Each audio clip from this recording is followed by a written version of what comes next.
ఎక్కువ ఉంటుంది. So MIM party stand ఏందనేది తెలుసుకునే ప్రయత్నం చేద్దాం. ఎంఐఎం అధినేత హైదరాబాద్ ఎంపీ असदुद्दीन ओवैसी మనతో ఉన్నారు. सर, इतना बड़ा कॉन्स्टिट्यूंसी जहाँ पे मुस्लिम कम्युनिटी बहुत ज़्यादा है, वहाँ पे एमआईएम जुबलीज बाईपोल में इलेक्शन में कंटेस्ट कर रहा है या नहीं कर रहा सर? देखिए, खाली मुस्लिम बोल के क्वेश्चन करना गलत है। बोराबंडा में हमारा कॉर्पोरेटर जीता सो है वहाँ पे, और वो बैकवर्ड क्लास कम्युनिटी के थे, और इससे पहले भी एमआईएम कंटेस्ट करे, नॉन मुस्लिम कैंडिडेट थे, नियरली 40,000 वोट्स लिए थे। तो एमआईएम पार्टी का रीच और वोट जो है सिर्फ एक्सक्लूसिवली मुस्लिम कम्युनिटी नहीं है जुबली हिल्स में या कहीं भी। अब रहा सवाल कि जुबली हिल में कंटेस्ट कर रहे नहीं कर रहे, अभी हमारी पार्टी में 1-2 दिन में विद इन 1 और 2 डेज डिसीजन हो जाएगा। पूरे हमारे जितने भी जिम्मेदार लोग हैं उन सब से बात करके ये फैसला लेंगे। सर, ये जुबलीज कॉन्स्टिट्यूंसी में 2 डिविजन्स आपके अंडर में, मतलब आपका कॉर्पोरेटर जीता, एर्रागड्डा एक, शेखपेट एक, हाँ, और कांग्रेस के 2 है, बीजेपी के 2 कॉर्पोरेटर्स है।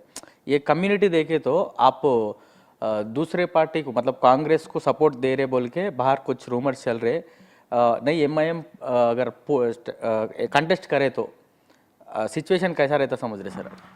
अभी तो डिसीजन नहीं हुआ है, जब डिसीजन हो जाएगा, क्योंकि टाइम बहुत कम है नॉमिनेशन के लिए भी, तो विद इन 1 और 2 डेज हो जाएगा। डिसीजन लिए बाद से ही इस क्वेश्चन का जवाब दे सकता हूँ मैं। सर, अभी थोड़ी देर पहले बीजेपी के स्टेट चीफ और गोशामहल एमएलए भी, अगर असदुद्दीन ओवैसी के कैंडिडेट कई को नहीं ठहरा रहे, किशन रेड्डी के पास आंसर है बोल के बोल रहे वो लोग। गोशामहल का एमएलए बीजेपी ज्वाइन कर लिए क्या उन्होंने, या बीजेपी एक्सेप्ट कर लिया उनको? उन्होंने तो फेमस है पूरा एंटी कॉन्स्टिट्यूशन, एंटी पूरा हेट स्पीच देने के लिए। अब मेरे पार्टी का डिसीजन मेरा रहेगा, उनके पास क्या आंसर है, क्या क्वेश्चन है, वो उन्होंने जाने। मगर एक फैक्ट तो ये है कि 10 इयर्स वहाँ से टीआरएस के मिले थे, 10 साल टीआरएस की सरकार थी, गवर्नमेंट थी, वो कॉन्स्टिट्यूंसी को कम्प्लीटली इग्नोर करके रख दिए। हर डिवीज़न में आप जाके देखिए, वहाँ पर आपको ओपन सीवरेज लाइन मिलेगा, स्टॉर्म वाटर ड्रेन का पानी बहते हुए दिखेगा, स्कूल्स बराबर नहीं हैं, स्लम्स में बेसिक कम्युनिटीज़ नहीं हैं, बस्ती दवाखाना नहीं है, कितने अपने वो छोटे बच्चों का जो सेंटर्स है खाना खिलाने का, वो नहीं है। डेवलपमेंट कुछ नहीं है। 10 इयर्स टीआरएस पार्टी वहाँ वेस्ट कर दी। और ऑनेस्टली मैं बोल रहा हूँ कि वहाँ पर जब टीआरएस पार्टी पावर में थी तो इतना वहाँ पर उन्हीं के पार्टी के लोगों पे तकलीफ हुआ। उनके कई पार्टी के लीडर्स, इतना उनको प्रेशराइज किया गया, इतना उनको डिमोरलाइज किया गया कि वो कॉन्स्टिट्यूंसी छोड़ के चले गए। उसमें 2 या 3 एक्स कॉर्पोरेटर भी थे, माने पॉलिटिक्स ही छोड़ दिए, इतना प्रेशराइज करे। तो ये फैक्ट है। तो ये सब चीज़ों के लिए हमको देखना है। सर, आपका पार्टी यहाँ पे पैदा हुआ, यहाँ पे बेस बहुत ज़्यादा है, लेकिन आप देश के हर स्टेट में कंटेस्ट करने के लिए आगे जा रहे, लेकिन जहाँ पे बेस ज़्यादा है, जहाँ पे आपको पावर ज़्यादा है, वहाँ पे कंटेस्ट करने को इतना सोचना क्यों पड़ रहा सर? ये पार्टी का डिसीजन है, डिसीजन में फिर डिस्कशन होना, फिर एक कंसेंसस पे आना, तो ये तो हर पार्टी का प्रोसेस है। ऐसा नहीं है कि मैं अकेला हूँ, सबको जिम्मेदार लोग हैं, सबसे बात करने का है, बात हो जाएंगी। आजकल में तो एक राउंड डिस्कशन हो गया और एक राउंड करना है, उसके बाद हम लोग डिसाइड कर लेंगे।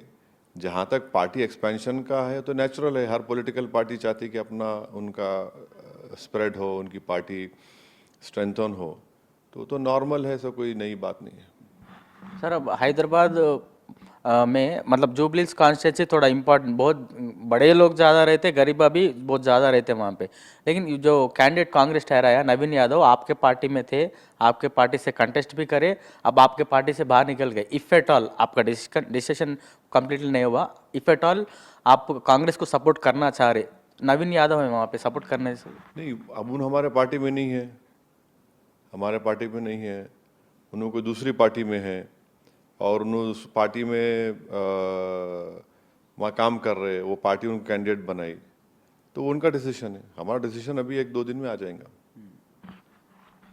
और यहाँ पे देखे तो 10 साल बीआरएस का गवर्नमेंट था, अब ओनली ऑलमोस्ट 2.5 ईयर्स कांग्रेस का रूलिंग है सर। कैसा है सर, आपका ऑब्जर्वेशन कैसा है? नहीं, मगर 10 ईयर्स तो जुबली हिल्स के लिए, जनता के लिए वेस्ट हो गया।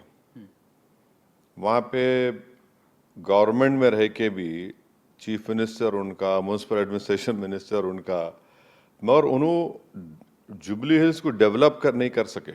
जुबली हिल्स में बेसिक कम्युनिटीज़ प्रोवाइड नहीं कर सके। वाटर का प्रॉब्लम है, वाटर स्टैग्नेशन का प्रॉब्लम है, सीवरेज लाइंस की नई ज़रूरत है।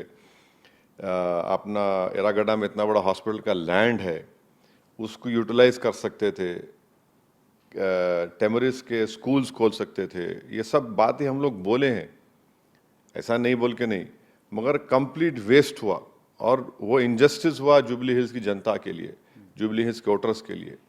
तो ये हमारे लिए है। अब हम तो ये देख रहे हैं कि कैसा जुबली हिल को डेवलप करना। आप सही बोल रहे हैं, उसमें एक स्लम्स भी है, बहुत बड़े लोग भी है, फिर नॉर्मल अपर मिडिल क्लास भी है, वेरियस बैकवर्ड क्लास के लोग हैं, दलित है, मुस्लिम है, अपर कास्ट कम्युनिटी के लोग हैं। तो ये सब चीज़ें हैं। पर जुबली एज अ कॉन्स्टिट्यूंसी अगर आप देखेंगे ना, तो जिस तरह से एक रूलिंग पार्टी में रहते हुए जो डेवलपमेंट होना था, वो डेवलपमेंट बीआरएस पार्टी नहीं कर सकी। दूसरी बात यह है कि लास्ट पार्लियामेंट इलेक्शन में आप देखेंगे कि नियरली कितना 35% के करीब टीआरएस का आउट था 23 असेंबली इलेक्शन में। वो कोलैप्स हो गया पूरा। बीजेपी के 8 एमपी जीत गए यहाँ पे। मैंने टीआरएस का आउट 34-35 से 15% पे आ गया विद इन 6 मंथ्स। वो भी हमारे लिए एक हमारे थिंकिंग में है, वो भी चीज़ है कि सडनली टीआरएस बीआरएस का आउट इतना गिर गया कि बीजेपी के 8 एमपी जीत गया और उनका एक भी नहीं जीता। तो ये भी हमारे पार्टी में डिस्कशन है इस बारे में भी, तो इसके बारे में हम सामने रख कर डिसाइड करेंगे।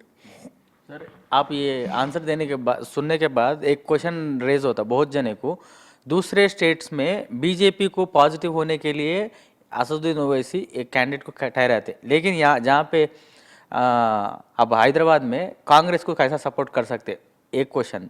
और एक क्वेश्चन, कौन से साइड है एक्चुअली, एक तरफ बीजेपी की दिखता, एक तरफ कांग्रेस दिखता, या नहीं तो जो सत्ता में है उनके साथ में रहते। ऐसा है ना, अब किसकी आंखों में प्रॉब्लम रहा तो उन्हें उसको लाल दिखता या उसको काला दिखता।